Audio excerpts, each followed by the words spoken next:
Are you considering divorce? Are you dealing with it now? Are you on the other side and not sure what comes next? You've come to the right place. Welcome to the Divorce Do's and Don'ts Show with your host, Lisa C. Decker. Welcome everyone to the Divorce Do's and Don'ts Show. We're so happy to have you today. My name is Marcella Craig, and I am the Client Care Manager and producer of the Divorce Do's and Don'ts Show and executive assistant to our wonderful host, Lisa Decker. I'd like to go ahead and introduce Lisa to our audience today. Lisa is a certified divorce financial analyst, and she is also a real estate collaboration specialist in divorce. Lisa is also the CEO and founder of Divorce Money Matters and the wonderful organization that brings us this show, Divorcetown USA. Welcome, Lisa. What can we expect today? Thank you, Marcella, my right-hand gal. We couldn't do this show without her.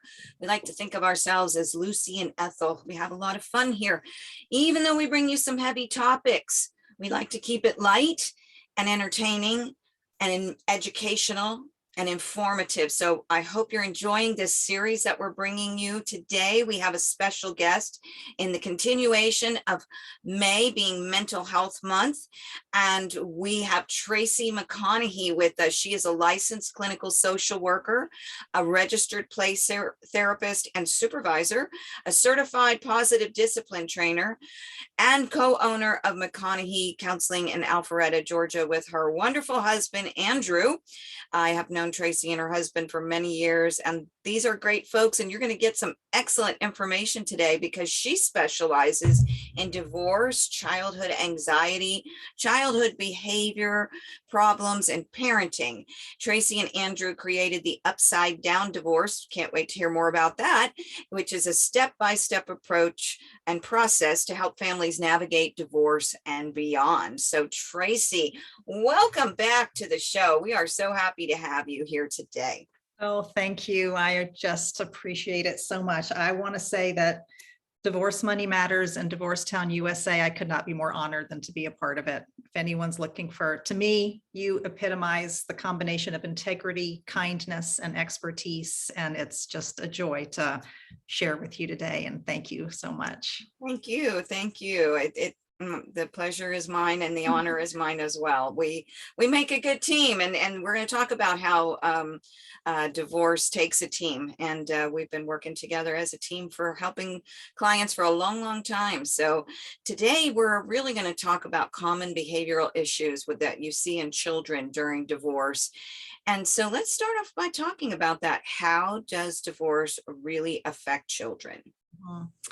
I think that is the weight, the painful question on parents' minds more than anything when they're contemplating divorce or setting out to go through it.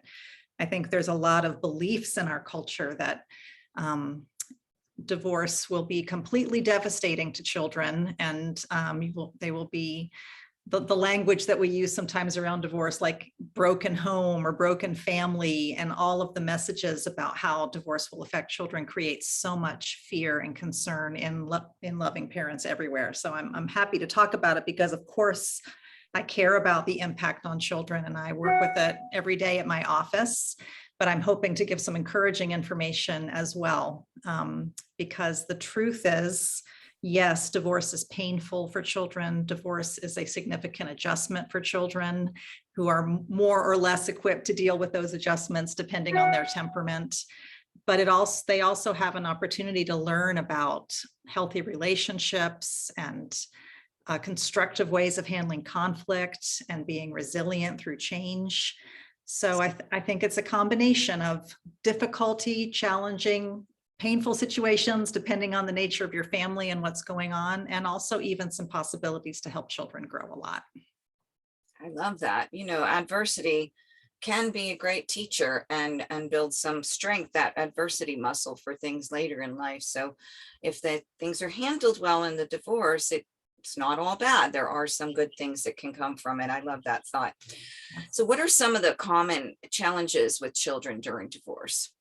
I think that, well, children's behavior, you might see them off their game for their rhythm and routine and their ability to cooperate and handle day-to-day life challenges. So children may be crankier or sadder or more prone to tantrums or have some difficulty sleeping or have some discipline challenges. They may be fretting and ruminating with anxiety about what's going on in their family and talking to you about that. And sometimes that shows up directly with children talking about it. And sometimes it shows up in a less direct way through things like sleeping and eating and interest in friends and interest in activities. I'll say that, well, maybe I'll just talk about all the different types of things in general and some ways that parents can respond to them. And then we can Sure. bring Absolutely. up that in some discussion. So the first thing is that, of course, just like parents, children may be sad and they may be anxious. I'll say they're likely to be, because of course, seeing their parents hurting or angry at each other or missing time with one parent or another will naturally lead to some sadness and some anxiety. And some, like I said, that can show up directly or indirectly. The challenge for parents is how to empathize and validate with that and not minimize it. It's just only natural for us as parents when we see our children suffering, our instinct is to right away make them feel better. And sometimes parents might do that by saying, oh, don't be sad. Look at all these good, all the upsides, you know, two bedrooms that you get to decorate, or maybe we'll get a new puppy, or good news, you're going to have 2 Christmases or 2 birthday parties instead of 1. Isn't this fantastic? And the attempt, of course, is out of love and to make children feel better.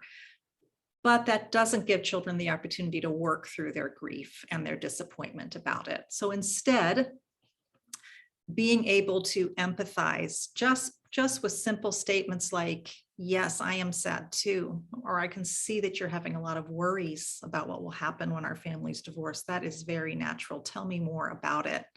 What are some of the things that are making you the most sad right now?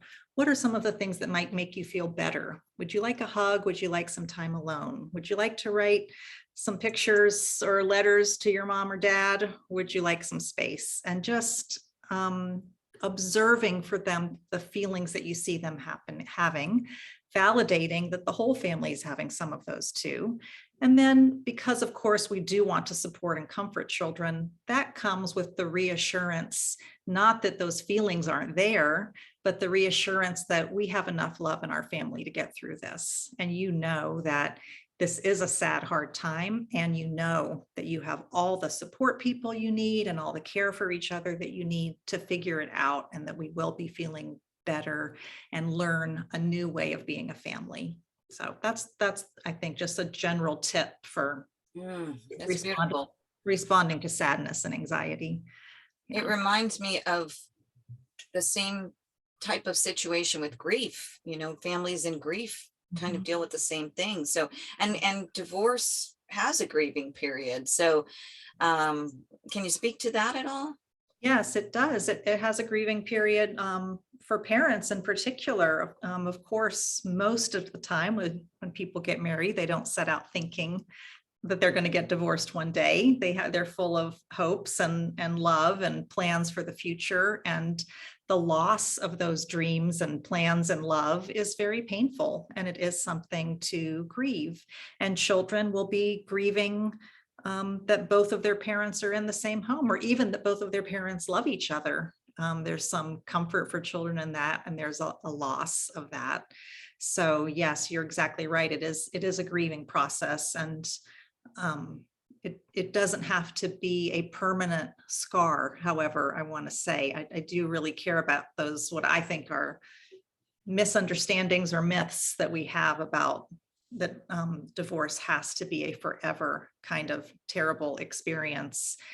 It is a long-term experience for many children, but that is because of what parents are going through and how they're managing their relationship with each other, which I'm sure we'll have a chance to talk about today also. Yes, especially, let's put that on hold for a minute, but especially when one parent is not cooperating, you know, you can control only yourself. But what do you do when the other parent is really throwing things awry and making, problems. So I want to talk about that in a little bit here. Yes. We got a lot to get to, so let's do that. So, and if how do you know when to seek help when children are dealing with grief, loss? This sounds like the beginnings of divorce, when things are first starting to happen that we're talking about, and how do age differences play into this as well? Yes. Yeah. Well, as far as how to know when to seek help, that's a very good question.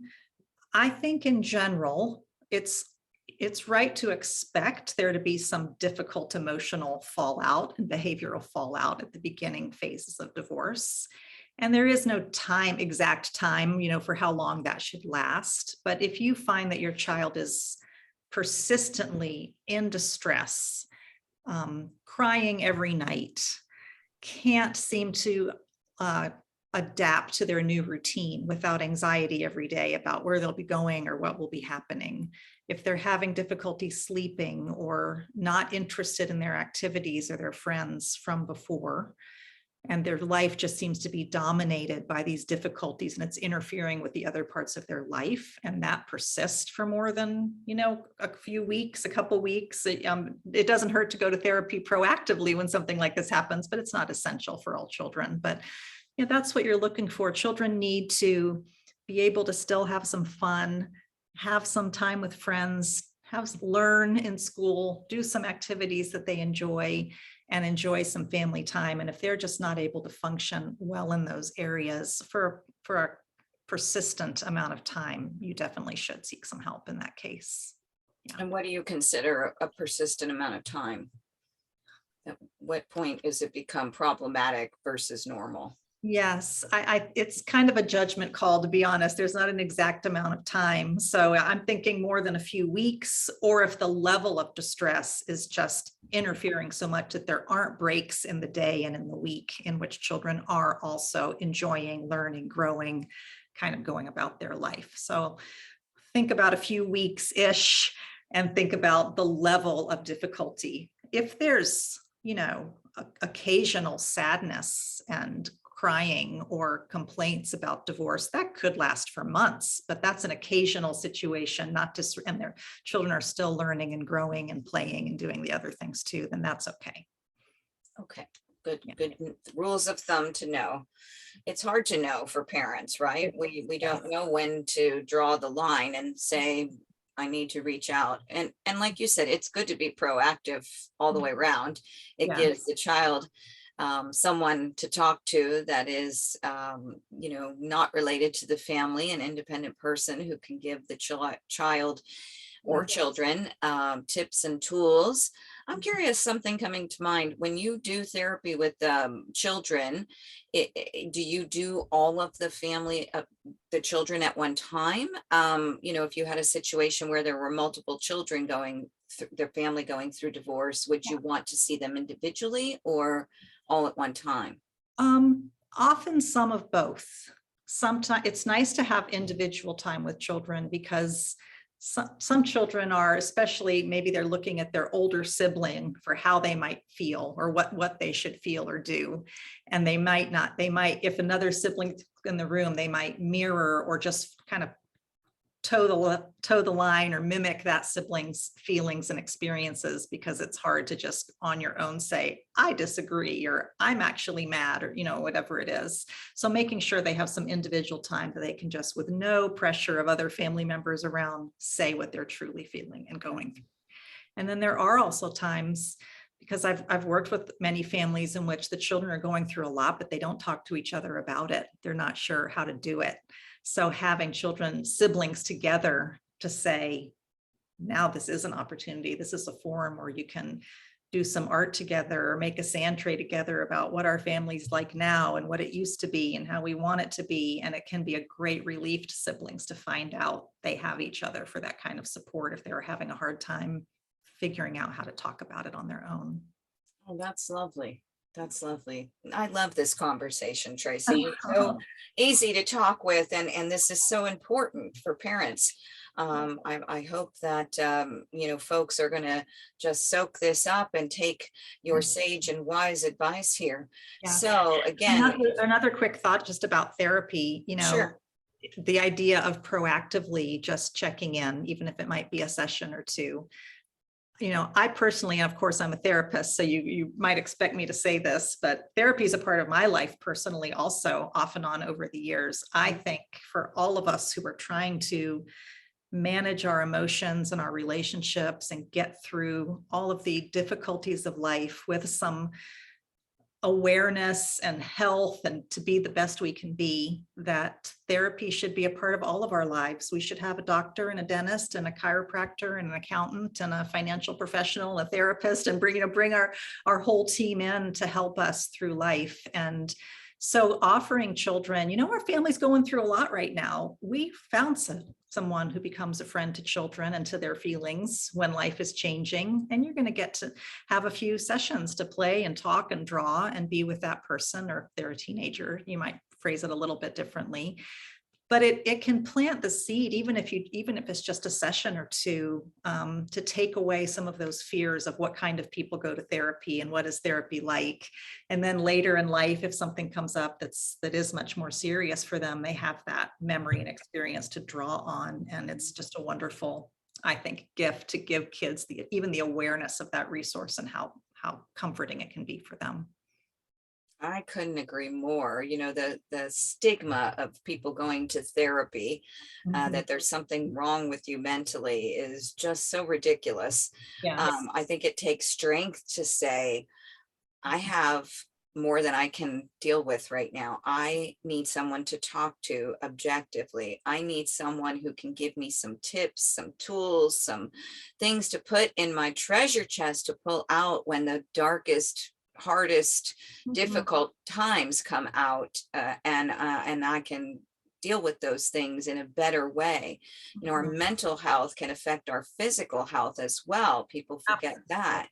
Yeah. And so these things are vitally important. And, you know, that brings me to a thought about what about children with some of the things that they may be experiencing that we didn't talk about, is maybe more headaches or stomach aches or, you know, things like that. Could those be also signs of stress in their lives because of the divorce? Yes, thank you. Thank you for adding that. I didn't mention it before, but absolutely, that is another sign. It's one of those more indirect ways that difficulty or feelings can show up. So unexplained headaches and stomach aches are a very common experience for children when they're going through something stressful like that. I sometimes tell kids, because they often don't understand the connection, that sometimes the first part of your body that notices you're going through a hard time is your stomach or your head before your thoughts or feelings even catch up with it. So you can learn to say, oh, I'm getting a signal that there might be something I need to pay attention to here. Yeah, and laying the groundwork, like you said, for, you know, just planting the seeds that it's great to have a therapist in your life, someone that you can talk to independently. I grew up with that stigma. Two parents who were both very abused as children, and were told that you don't talk to anybody about this. You know, this is secrets, right? And, you know, fear also instilled that if they did, that there would be terrible retribution to them.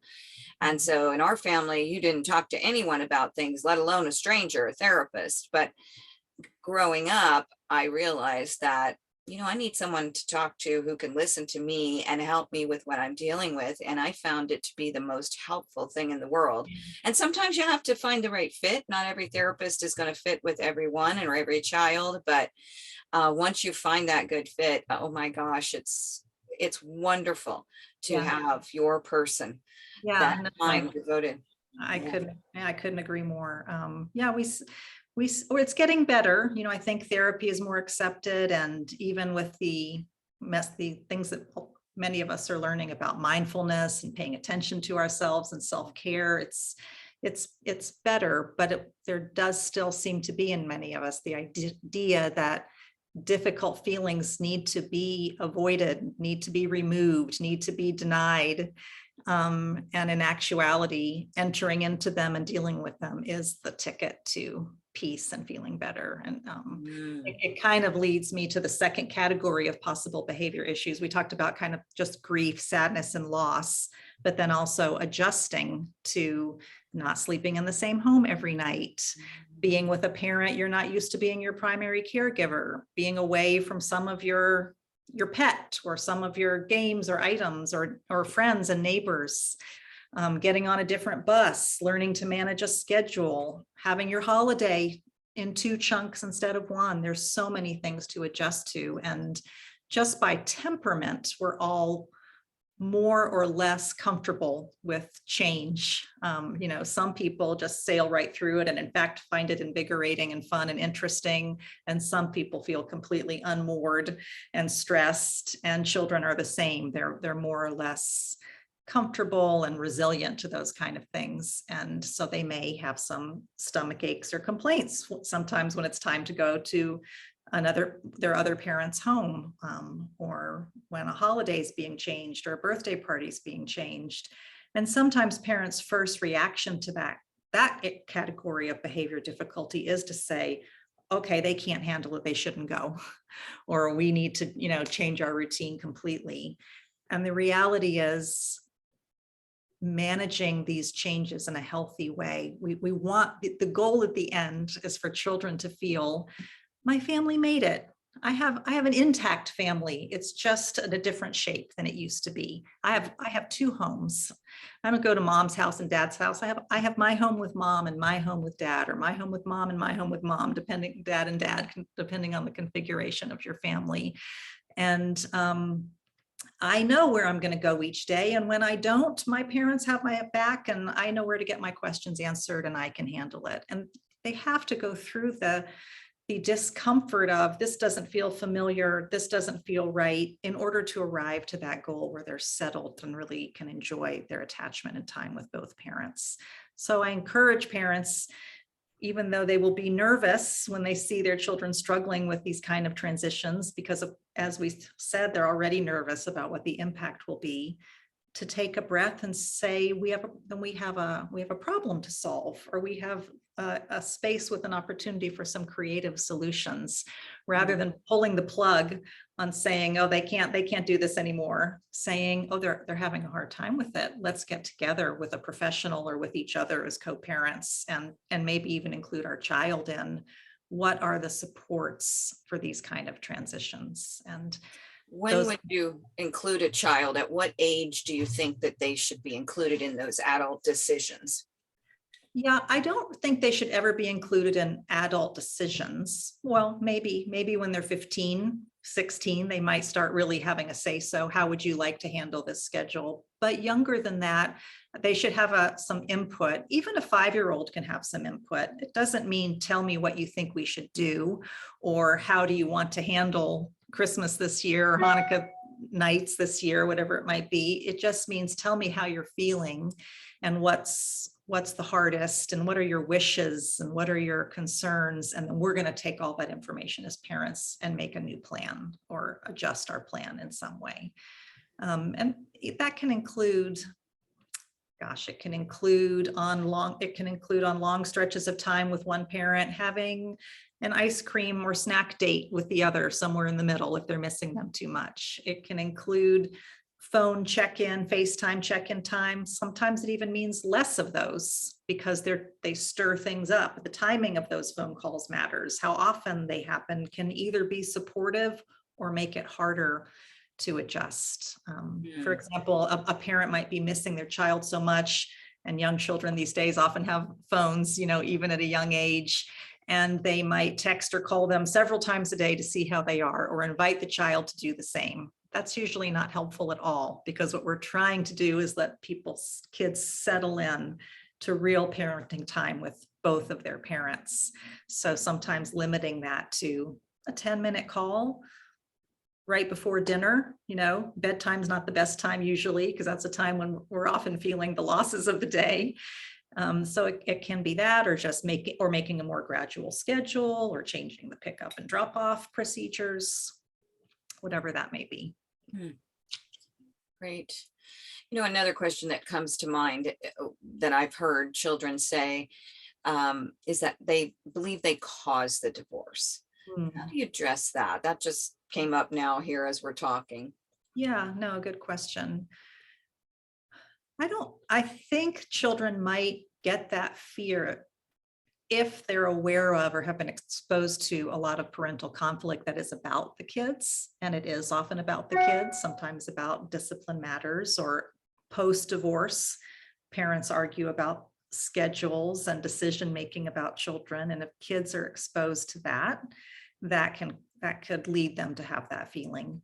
But I think the way parents introduce divorce and then even talk about it moving forward can really mitigate that and relieve children of that, just by explaining these are grown-up problems that don't have to do with you. This is just a good, simple way of putting it, that people, when they get married, have a married kind of love for each other and have some wonderful times and start their families. And sometimes they find out they have grown-up problems that, even though they tried very hard, they can't be happy being married anymore. And in those cases, they get a divorce and hopefully they will agree on how much they love their kids and how much they want to take care of them and agree to being partners in doing so. But just realize that they shouldn't be married anymore. And that's a way of presenting it that I hope will keep most children from heading down that road, that they had something to do with it. Very good. Very good. So, let's talk about managing parent conflict here, because a lot of times the parents are stirring a lot of these things up and they don't realize they're doing what they do most of the times out of love. Sometimes parents will choose children as weapons in the divorce. We hope that we don't see that, but let's talk about that. I'm going to let you start that conversation. Yes, no, this is near and dear to my heart after decades of seeing children as the real casualties of divorce, and it doesn't have to be that way. And it's really not divorce itself that causes long-term pain and emotional and relational difficulty. Divorce in its best forms can be, as I've already said, a temporary period of grief and adjustment, moving on to happiness and health and success. However, hostility and toxicity between parents, that is something that can cause long-term difficulty for children, whether you are married or divorced. If children's, I often say to parents, have them think about what the mission is for their family and for their parenting. I'll sometimes ask divorcing parents, let's take a moment and think about your children's gone off to college or job when they're done with school, and they're meeting young adult friends, and friends start sharing about their childhoods and their families. What do you want them to say? This is what my life was like growing up. What do you want them to say? My parents got divorced and then it was like blank for my family. What do you really want them to say? And how you conduct yourselves in your pain and anger and resentment at each other is the whole way of defining what that answer will be.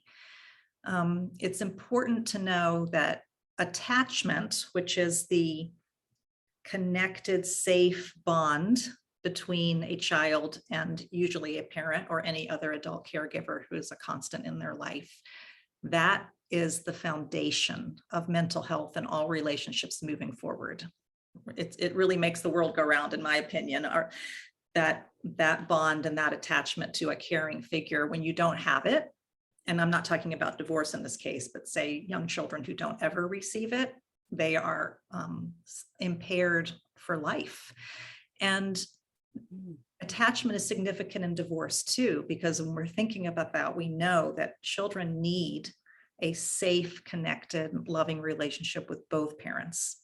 It's not always possible because sometimes parents themselves are impaired, but if there is a parent who's, you don't have to be perfect, who loves their child, who's willing to learn, who wants to take care of them and be there for them, and a child has a bond with that parent, as they usually do with both of their parents. Preserving that and even fostering that is the way to thrive through divorce. It's a tall order if you feel you've been terribly wronged and harmed and stolen from, cheated, lied to, whatever it might be, treated terribly by your ex, which is often the case and often why parents get divorced. Those feelings are very real. You have to take care of them and protect yourself, but you have to protect your children from them. And that does include not fighting in front of children. It does include not telling them the details of the divorce or even information about what mistakes the other parent has made or the things that you're mad and annoyed with the other parent for. And it also includes just watching your tone of voice, your eye rolls, your sighs. You look down at your phone and the number comes up and you're like, it's a reasonable reaction when you're going through something difficult, but children are just, their radars are always scanning. And especially when their family's in trouble, they become very hypervigilant. What's going to happen next? Who's mad at who loves who am I supposed to love? Who am I supposed to hate? And they just are in a terrible dilemma when they're aware one of their parents despises the other. They are in just a horrible bind. How do they love that parent and love the other one too? And how do they talk about the other parent? Can they tell the other parent if they had a good time or not? They're just caught in this terrible little bind that breaks my heart. And it leads to some of the behaviors that we're here to talk about today. Children will, they will sometimes placate. They will try to take care of a parent, which is not a healthy role for a child to be in.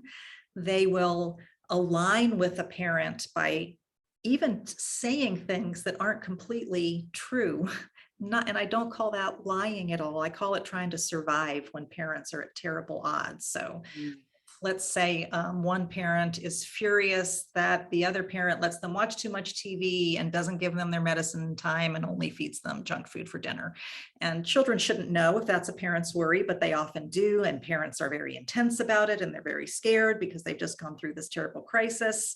And so kids will, as a way of trying to manage that, even tell the nervous parent, I stayed up until midnight, and maybe it just seemed like midnight and kids don't always know what time it is, or maybe there was actually an excellent reason to stay up till midnight. But bonding with one parent, they feel like the way of doing that is to be against the other. And then when they go to the other side, they do the same thing, or they clam up and won't talk about what's happening because they're afraid of stirring up trouble. They don't even want to say, we went swimming and I learned to dive off the diving board. And, they're just trapped. So obviously I can talk, I feel like I'm preaching, I care so much about it. And I do feel compassion for parents when they're going through it. I don't mean to sound judgmental or critical of parents. It is not easy to take this higher road, and there will be mistakes because you're in crisis too.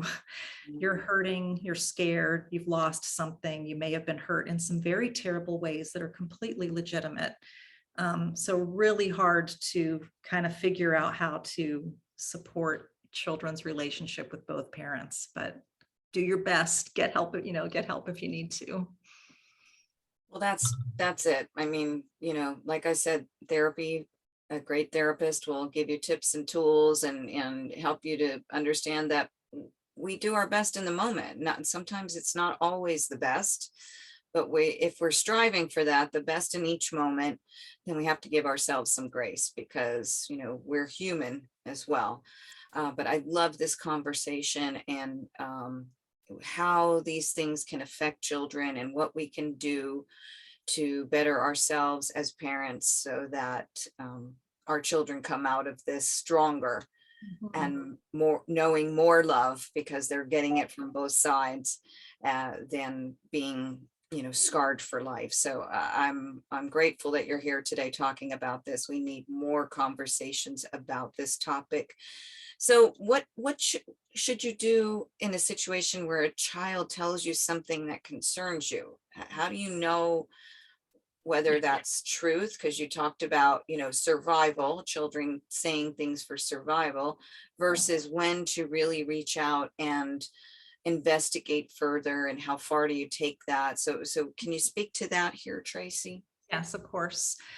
Yes, I always, when I'm creating parenting plans with families for their divorce, I always make sure we talk about what will you do when your child tells you something that you are concerned about, alarmed about, disagree with. And the first thing to do is remind yourself, children are inaccurate reporters quite a lot of the time. They just have their own. I mean, the truth is all of us, even to adults, can be in the same situation and come away with a completely different set of facts or even emotional assessment of what happened. Children, even more so, they just don't always accurately report. So the first thing is to just tell yourself, okay, what they just told me might be true. And let's say we got to stay up until 11 o'clock on a school night. Woohoo! What a parent should say to the child is, wow, that's late. That must have been fun. And then later, when they're feeling better, call or contact their ex and say, Sally said this, but I know that that might not be the full story. Would you mind filling me in on what happened? And then you might find out it was actually 9:30 and someone said it's so dark, it seems like the middle of the night, or you might find out there was an actual reason and you would have done the same thing. If you're hearing, same thing, if you're hearing things that aren't as benign as a late bedtime, but that something harmful happened. Same thing, if you have a relationship with your ex where you are able to have some conversations about parenting, or even better, if you have a coach who helped you with your parenting plan and you can return to them when there are problems, just try to talk to them about it first and try to approach them rather with certainty and accusation, with openness and concern. This is what the kids said, but I know I may not have all the information. Would you mind filling me in? Because that's going to get you more information. If you said, oh, I know what you've been up to now, buddy. The kids told me this, this, and this. You're going to get the same thing back, which is a door slam and not get the information that you need to work through it. So try to say, this made me nervous, but I wanted to check with you first. And hopefully that can prevent, some of the conflicts. And if it's something that you get information that you do think, something abusive is happening or something terribly unhealthy is happening, that's a difficult one. I'd hate to give a quick, piece of advice about it, but I would try to start with a family therapist or a divorce therapist, a therapist who specializes in divorce, and talk it through. It's much better than going to court. You could file a custody modification, and maybe you need to if kids are really in harm's way, but to see if first you can find someone who can walk you through what's really going on, what is our mission for these kids, and is there a way we can make it happen without battling each other in court over it. So you talk about what is our mission for these kids. Do you start with that when you do a parenting plan? Can you give a little insight on that? Yeah, I do. In our upside down divorce, I even have a worksheet that I have parents fill out just to walk them through some questions about asking themselves what are the most important values you'd like to instill in your children? What do you want to hear them say if they remember it from their childhood? What kind of relationship with parents do you think they need? Things like that. And then we kind of summarize it into what's in common with both parents for the mission statement for the whole parenting plan, which is usually things like we devote ourselves to our children feeling loved and supported by both parents.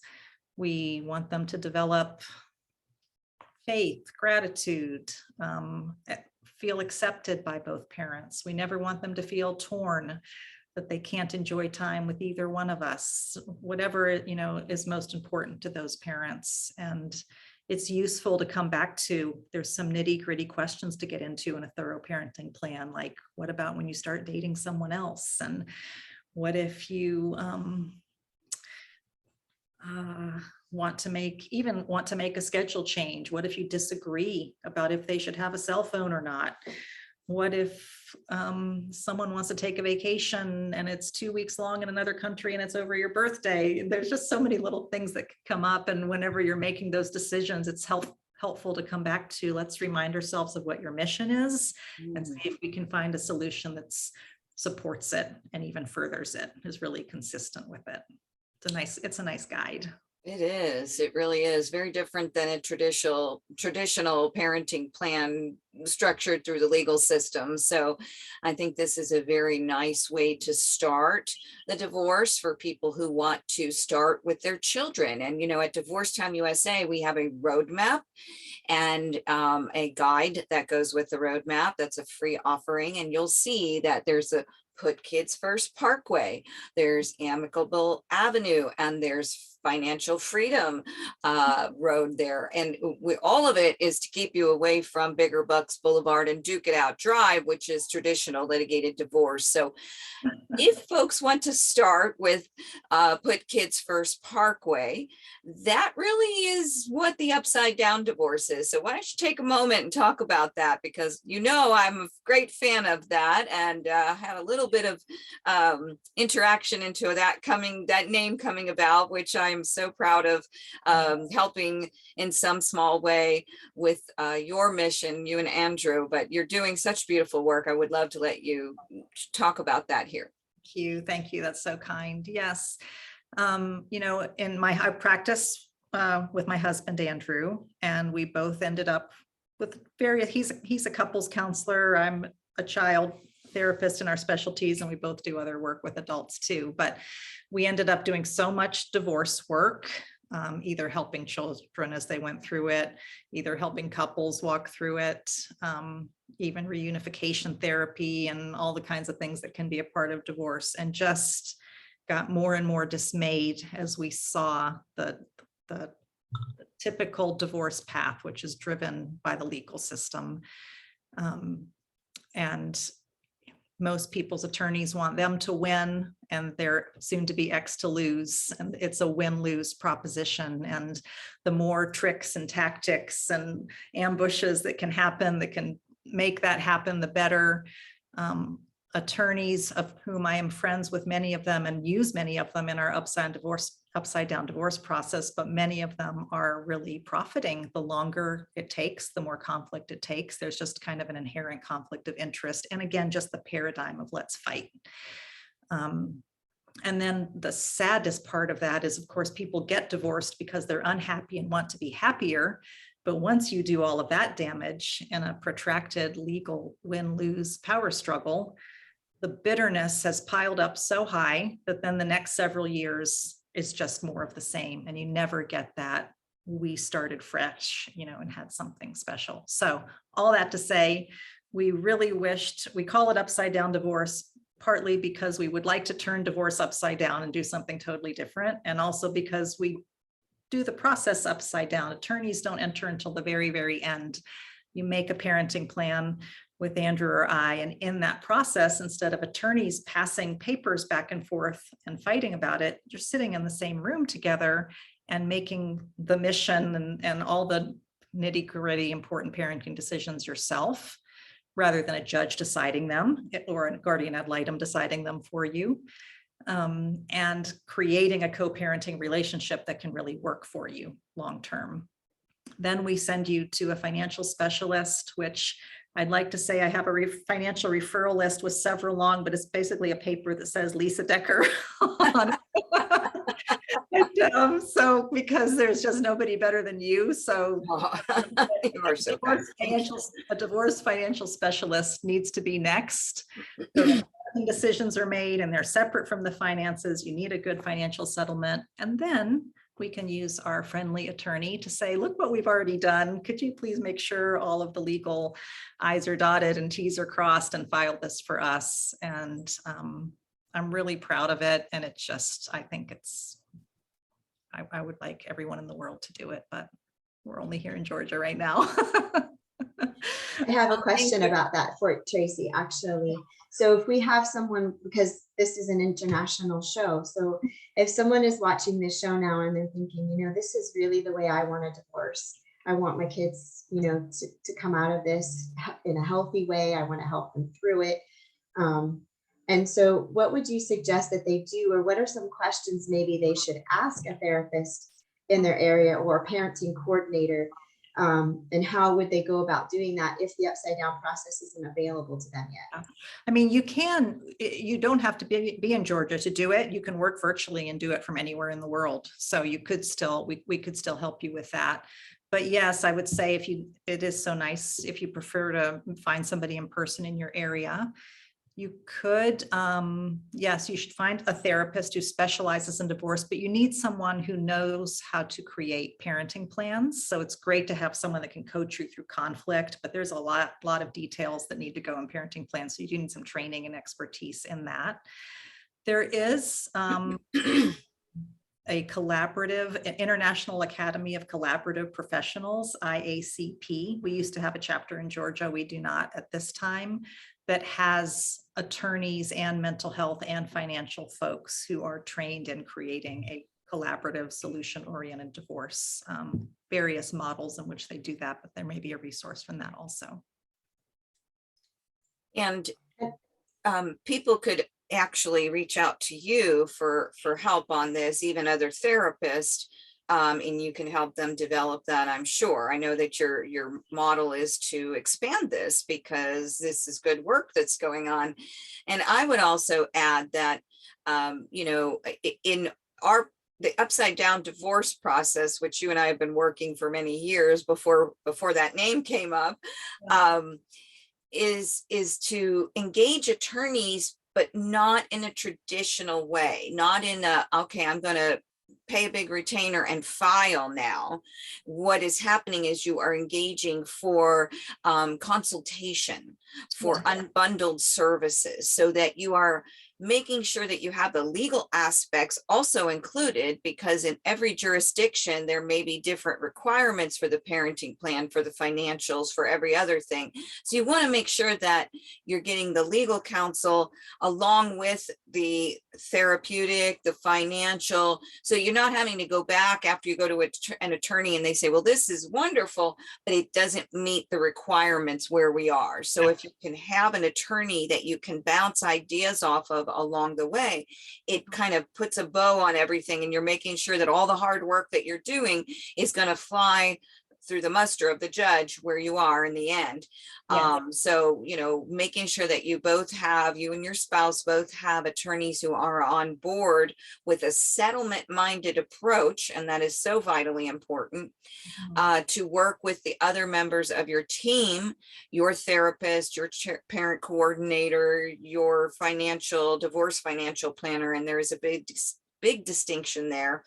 You want to make sure you're working with someone who understands the finances of divorce, much different than a traditional financial planner. That certification is a CDFA, Certified Divorce Financial Analyst. When you put all of those pieces together, you have changed the way that you've done divorce. You've stayed away from Bigger Bucks Boulevard and Duke It Out Drive. You have been the CEO of your divorce. You have taken control and steered the ship in the manner that you want, whatever avenue you've come into to start the divorce. Again, looking at that Divorce Town roadmap. And that is so vitally important, because no matter what you're going through in your life, you want to be a proactive partner, not a passive participant. This is a time when you really need to be engaged with all the professionals, and having professionals who have expertise in these different areas and putting the pieces of the puzzle together for you matters. It truly matters in your outcome. It truly matters in your journey through it. And it will matter for those who have children, even grown children, because they can be affected by this too. And we're winding down here, Tracy. I can't believe we've spent an hour talking. I could talk with you all day, but speak one quick moment, if you would, 30 seconds here, about grown children and how they're affected by divorce. Yes, they are. They also have their dreams of what their grown-up holidays and or grandkids, you know, for the family will be like. So there is certainly also a grieving process for that. And families hopefully can talk openly about it with a family therapist if needed. And they still need, even as young adults, to know we want you to love and spend time with the other parent, even if we'll miss you and might be sad about it, and just try not to add those layers of guilt and burden on them when you're hurting, and get your own support for that. Excellent. Well, thank you so much again, Tracy, for being our guest today. This was Thank you. just a delightful conversation and very informative, and we appreciate your time. Marcella, I'm gonna, am I jumping ahead here? A little bit. We have a few more minutes, and I Oh, we just do. wanna Okay, really, good. really quickly Great. speak to something that we talked about, because we've been talking about building a divorce team. And sometimes it seems counterintuitive or counterproductive. If I'm going to have a parenting specialist, a financial specialist, and a legal specialist, now my costs are going to go through the roof. But actually, when you go file for divorce and put yourself in the legal system, now you have your attorney trying to be everything, and they can't. And they're much more expensive than a therapist, and they're much more expensive than a financial expert. So actually bringing in your team is actually going to cut down your conflict. It cuts down your cost. It cuts down the amount of energy that you're having to expend, because you've got each person only working on what they're best at.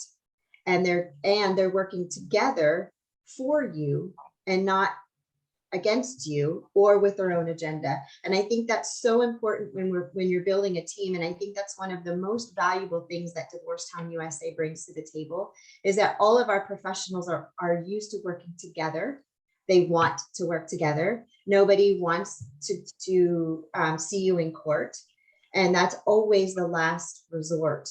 And so it is so much healthier, and let's face it, less expensive. Which money is not the most important thing, but it certainly is an important aspect when you're trying to preserve as much of your family as you can. It includes your finances. Yes, so well said. Completely true. Yeah, I'm so glad you brought that up, because, you know, I once read a judge, I cannot for the life of me, it was so long ago, I can't remember who authored this book, but he would say to litigants showing up in his courtroom, would you rather finance your attorney's child's education or your own children, right? Would you rather finance your retirement or your attorney's retirement? Go back out into the hall and see if you can settle this before you put this before me, because I'm a stranger making decisions for you. And 95% of cases, maybe some places higher, do settle out of court. But if you are preparing to go to court, you want your day in court, you're going to tell the judge how, you know, horribly you've been wronged, it's going to cost you. And in many cases, the judges have heard it over and over and over again, especially when it comes to infidelity. Unfortunately, that's so common that they don't put a lot of weight on that anymore. So you really need to understand what you're getting into, how the game of divorce is played, because it is like a game. You know, you're moving pieces around the board and everyone's trying to win. There are no winners. It's just how much can each person come out whole, right? How can we get to an equitable settlement and not destroy our family in the process? And I'm so glad Marcella brought that up, and that we had a few more minutes here. That's what happens when I'm trying to read time without my glasses on. But the average divorce in America costs $15,000 to $25,000 per spouse. Yes, you heard me right, folks. $15,000 to $25,000 per spouse. And people don't realize that, because they walk into an attorney's office that's been recommended by their neighbors, best friends, sisters, you know, experience, right? Here's an attorney, go talk to them. And, you know, they may be a fine attorney, but the traditional model for many years has been litigation, and that breeds lots of legal dollars, because there is an inherent conflict of interest, as Tracy talked about. The longer it goes on, the more involved they make it, the more money that they make. And so understanding that you may be asked for a small retainer, $2,500 to $5,000 is pretty typical, but that's just the first drop in the bucket. And the bucket will need to be refilled over and over and over until it's done. And I've had countless cases over the years where couples come to me. I mostly work as a financial neutral, and a couple will come to me and say, we have been battling this for over a year, 2 years. We're going nowhere. We're going round and round in circles. The fees have gone through the roof and we're tired. We just want to cut to the chase and see if we can work this out on our own and figure out the financials so we can move on with our lives. Yeah. And with a process like the upside down divorce, And with the Know Your Finances, Know Your Fees, flat fee program that we have, you can do things like that and still get your legal rights preserved with people in our network and the amicable process that we also work through. So know what you're getting into, folks. That's what this show is all about, the do's and don'ts of divorce. Don't start out your divorce running out and hiring the first attorney that is find in the online or that someone recommends for you, because that may not be the right attorney for your divorce. And you want to control the process with your attorney. Yes, you want to take their legal advice, but you also have the right to do things in a manner that works for you and your family. If you and your spouse can agree to anything at all, it's about how you work your process. Okay, so that isn't always possible, and that's a topic for another show. But we do want to make you aware here that the dues are the more that you can work out together as a couple for your family, the better off you're going to be, and the more money you're going to save in legal fees. By the way, the average divorce in Georgia we can speak to here takes about 18 months. With this process that we're talking about, upside down, know your finances, know your fees, and working with amicable attorneys, you can cut that time frame down as well. And that's one of the things that people say most often to me is, I just want this over as soon as possible. That's another mistake, rushing through it. The other side of that is sticking your head in the sand and doing nothing until you're absolutely forced to. And that is even worse, because you don't give the professionals enough time to prepare and do the things that need to be done to help you make sound decisions.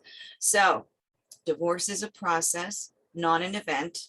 It takes time, sometimes a lot of it. Give your folks that you're working with, your professionals, enough time to guide you through this in every aspect that you need. Build a team, get that team working for you. And one day when your children go to get married, they will not be unhappy that their parents can't be in the same room. They'll be proud, they'll be focused on their day because their parents will be there focused on them. And that is what we wish for all of you.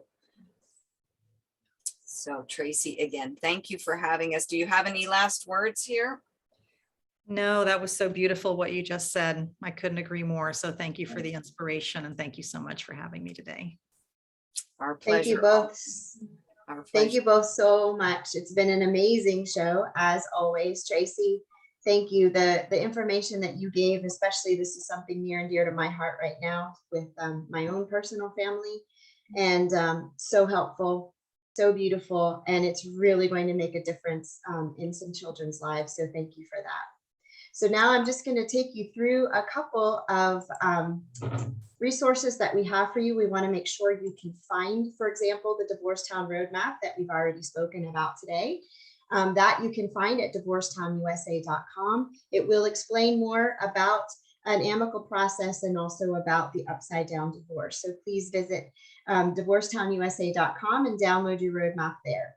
We also have for you, Lisa has put together a financial fitness kit for those of you maybe who do not have children, or this is a bigger priority for you, or whatever it might be. Go ahead and download the financial fitness kit. Get your parenting plan done first, and then when you're ready, you'll have all of this stuff organized for your certified divorce financial analyst. Next, we also want to let you know about the support group. This is free. This is available to anyone in the continental US. We even have some folks from Canada. We try to meet twice a month. And again, you can join us through meetup.com. Look for the Divorce Help and Hope support group.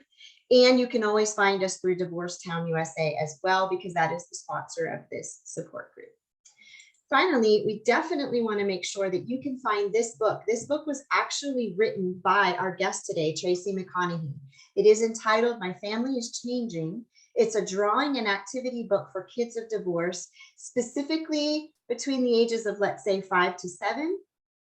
It's to help you start conversations. It's to help you figure out what your kids are feeling and then walk them through some of those difficulties instead of avoiding them or covering them, as Tracy has already so beautifully talked to us about. This book you can get if you go to, again, divorcetownusa.com, go to the marketplace and look under the divorce and children section. And here you'll be able to get this book for your family as well. Finally, last but not least, next week, again, with Mental Health Month, we want to talk about something that is so important, and that is when divorce is made more difficult by addiction. And this can especially true with a family that does have children. This actually will complicate the matter. We want to make sure that you have the proper information and resources to deal with this as well. So please join us next week for this topic, important topic. Thank you once again for joining us. We were so happy to see you today. We appreciate you visiting us, and we cannot wait to see you next week.